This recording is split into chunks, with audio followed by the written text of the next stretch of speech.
All right. Day 20 on the Brew Crew podcast 2022 Advent Calendar Extravaganza. I'm SFIL. Hi. This is my house. This is my backdrop for the last couple of days. It's been. Kind of got the angel going up over there, a little reindeer up there, a little Christmas tree happening, a stocking, SFIL stocking, yeah. We got it going on here at the SFIL household. Today, day 20, we're kind of landing back to earth a little bit. My opinion anyway. It is a libation that's being offered today by the Vale Brewing Company out of Richmond, Virginia. And the name of the brew is Premium Sauce IPA. Looks like that. I'm sure you've already seen the can art from others. Kind of a simple, looks like a milk bottle, actually. It doesn't really look like a beer bottle. It's a milk bottle of sorts. And it says Premium Sauce on it, and it's green. 6% alcohol by volume, and it is an IPA. The Premium Sauce is an IPA today. So, we're going to get right down to it. I'm going to probably cut this a little short. I have a few more Christmas cards to write tonight, Chuggalos, and I got a bunch of packages to wrap. And I want to get that out of the way so I can kind of cruise into Christmas Eve and Christmas Day. So, without further ado, I'm going to crack this baby open. Ready? A 3, a 2, a 1, a bye-bye. We're going to pour it into this nice little glass right here that we like to call a Pilsner. It's not really an IPA glass, but you know what? Who gives a crap? It works, and it's nice and big, and you can see through it. And that's all that really matters. My wife informed me that great big huge pint glass that I was using about a week ago, she was laughing at me because you know what that really is? I'm going to say this on the air, that's right, because it's self-deprecating and I really don't care. And, you know, I'm man enough to be able, and strong enough of character and confident enough in myself to be able to talk crap about myself when the time is right and it's appropriate, and it is appropriate. I had this big old pint-looking glass. It was stored right up with the rest of my beer glasses, my pint glasses, my Pilsners here, but it's a great big old thing, and it was a graduated glass, like a straight side glass straight walled side walled glass, like a pint glass, right? So I thought, this is perfect for a tall boy, right? So I took it, I used it, my wife came down and saw it, and she started laughing her butt off at me. It's a vase. It was a small vase, but it was like the size, it was the same height basically as this nice big Pilsner, but it was a nice big fat kind of wine glass. It was a vase. Yeah, SFIL drinks out of a vase now. There you go. You can go spread the rumor, tell all your friends, or not. Spread the rumor around YouTube and Facebook and whatever you want to do. I just think it's funny. It's funny as hell. But the thing held the whole beer, and it showed that really beautiful head that beer had. I don't even remember what beer it was. I think it was a stout. It was a dark beer. This beer is an IPA, and I haven't read anything about it really too much. It is just an IPA, but look at that beautiful color right there. It's pretty dang hazy. It's from Richmond, Virginia, so I'm not sure if they meant this to be a New England IPA, but it wasn't billed as a New England IPA. It was just billed as a regular IPA, but it's very hazy. It's got a beautiful golden color to it, kind of a, what you'd expect out of an IPA. I smelled a really nice hop character to it. Yeah, that's down to earth. That's more normal for a beer. It's got, I did read real briefly. The only thing I read about it really was that they combined 4 different kinds of hops to balance it out. Mosaic, which I know. Let's see, Citra, which I know. We've had Citras just in the last couple of days. One of the beers had Citra hops in it. BTU 1s, I think, and I don't remember the 4th one. Doesn't really matter. It's all beer. Has a really nice smell to it. Really a floral hop nose to it. Really smells good. I'm looking forward to digging into this baby. So,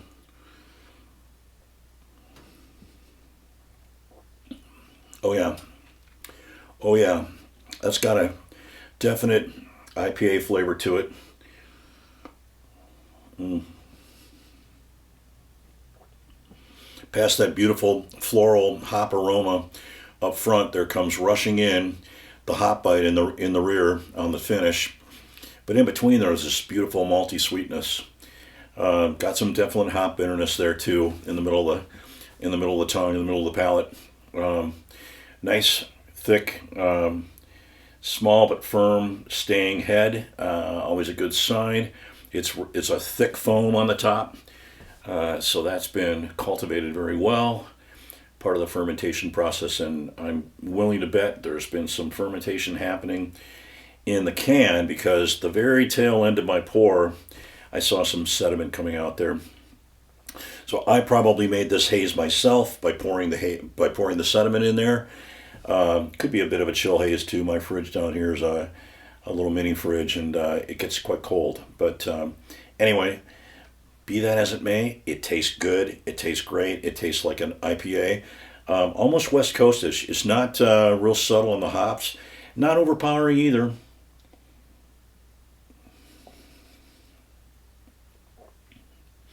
I think you'd have to say no matter what, it's an American IPA.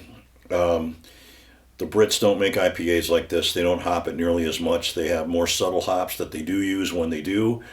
And it's, kind of, I don't know, hard to say hop forward, but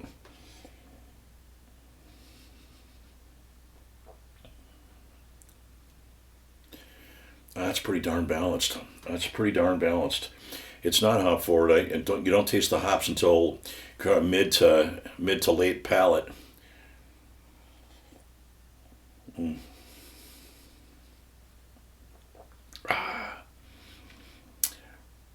That's a good IPA.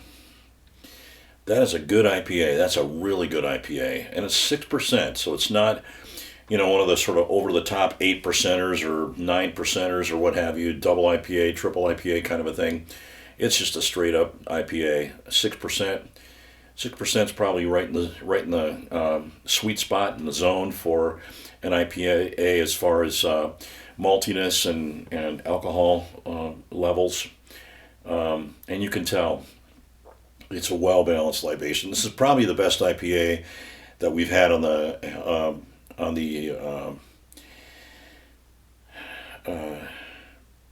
list so far to date. And I'm really enjoying it. I will definitely drink this again. This is a great beer. I like this beer a lot. Um, I'm trying to remember. I'm sure Matt will tell me or correct me because he's got the list from last year and he remembers all the beers that were on it. I'm trying to remember if we had a Vale Brewing Company beer in last Advent Calendar season. I don't think we have. I know we haven't to date on this Advent Calendar. So, but it's very, very good. And the thing about this is, right? I mean, they make a ton of different types of beers. By the way, go check out their website, valebrewingco.com. I think it's valebrewingco.com. But it's the Vale Brewing Company in Richmond, Virginia. Check out their list of beers. Their beer names are hilarious. This premium sauce, the name of that is sort of very tame. And it is. It tastes like a premium sauce. But the other names are hilarious. I'm just going to give you just a small little teaser, and you can go out and check it out. There's a whole list of beers that have the word Wang Doodle in the name. It's either something something Wang Doodle or Wang Doodle something. And there's a whole bunch of them with Wang Doodle in there. I don't know about you. And I don't remember ever seeing a beer name that has Wang Doodle in it, but I'm loving it. I love Wang Doodle for all the implications that has, implied and explicitly. So, Wang Doodle, love that. This is not a Wang Doodle. There was another one, too, that was really funny that I just chuckled at when I saw. And, of course, went right out of there.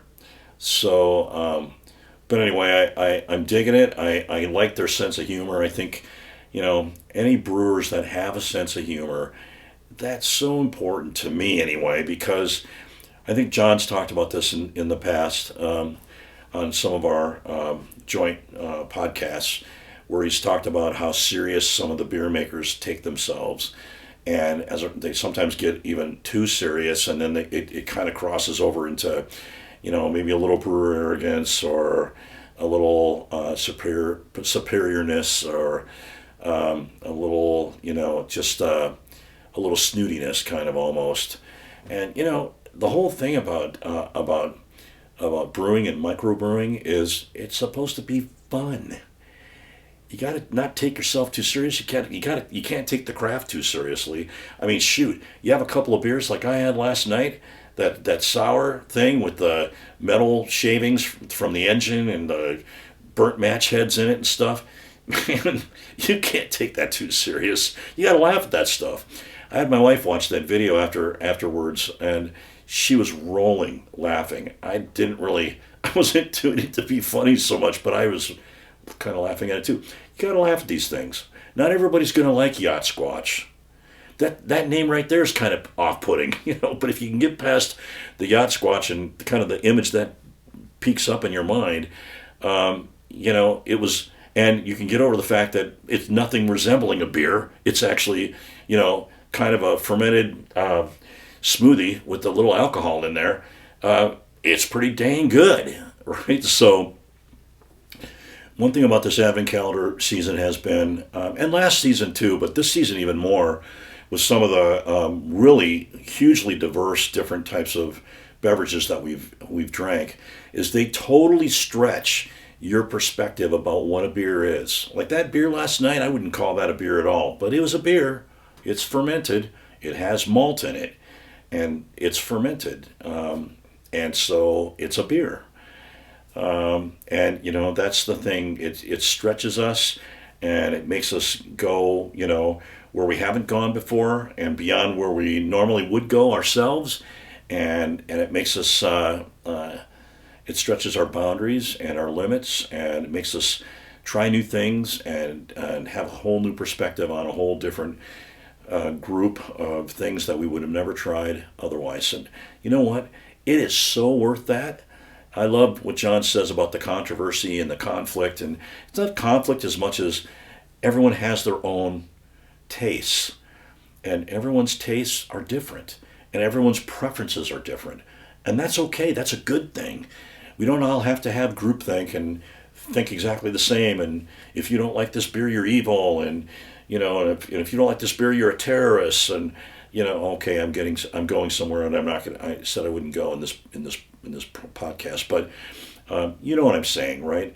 To each his own, and that's all good.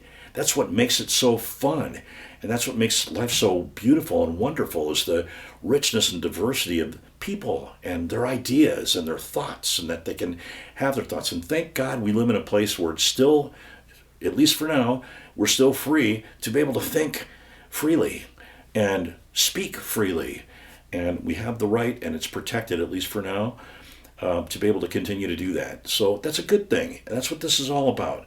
It's about trying new things, hanging out with some friends. They love some things that you think really suck, and you love some things that they think is boring as hell because you're just an old man. It's all good. It's all good. We all have strong opinions on this podcast too, and that's all good too. It makes for great conversation. But anyway, I said just about more than I can about this. It's a straight up IPA. It's really good. It's really well brewed. I think it's really well balanced. I love it. I think it's near perfection as far as IPAs go. It stands above the rest. I will remember this one, and I will drink it again. Vail Brewing Company. At first, I thought it was Vail Brewing Company, like Vail, Colorado. From there's a Vail Brewing Company there as well, but much to my surprise, it was from Richmond, Virginia, by the Beltway. It's amazing that anything good can come out of the Beltway area, frankly. There's my. Oh no, did I say that out loud? There's my opinion coming out again. It's really good. It's really great. If you haven't tried it, try it. Most of you guys are chuggalos that are watching this, so you're probably drinking it right now with me, or maybe you already had it yesterday. Or not yesterday, you wouldn't, because it's today's beer. But in any event, I love it a lot. I'm going to score it accordingly. I'm going to give this one, oh boy, this is,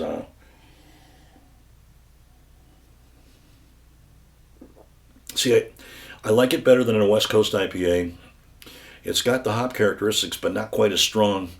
The hops just kind of hang right in there. They're strong enough, and their presence is enough to say, "Wake up, I'm here," and you can't mistake that. It's a definite hop signature, but it's not so strong that it's overpowering like a lot of the Northwest and California IPAs. So I'm loving that. I'm thinking it's really a great balance for me. It's kind of right in my zone of the things that I love to drink. I know there's others of you, my Chuggalo brothers, that feel the same, and some of you that don't, and that's great. But I'm giving it a 4.75. That's right, 4.75. Slight notch above Yacht Squatch and some of the other great sours that I've had and other beers. Certainly the highest IPA that I've rated this year. I like it that much. So there you go. That's just my take. I'm SFIL, day 20. We'll see you tomorrow. Hang in there. We only got 4 days left. 21st, 2nd, 3rd, 4th. Right, that's 4. I can still count. Yippee. Hang in there. We'll see you tomorrow. Don't go away. It's going to be fun to finish off these last 4 days with y'all. And I'm looking forward to it. So that's it. SFIL, I'm SFIL, and I'm out.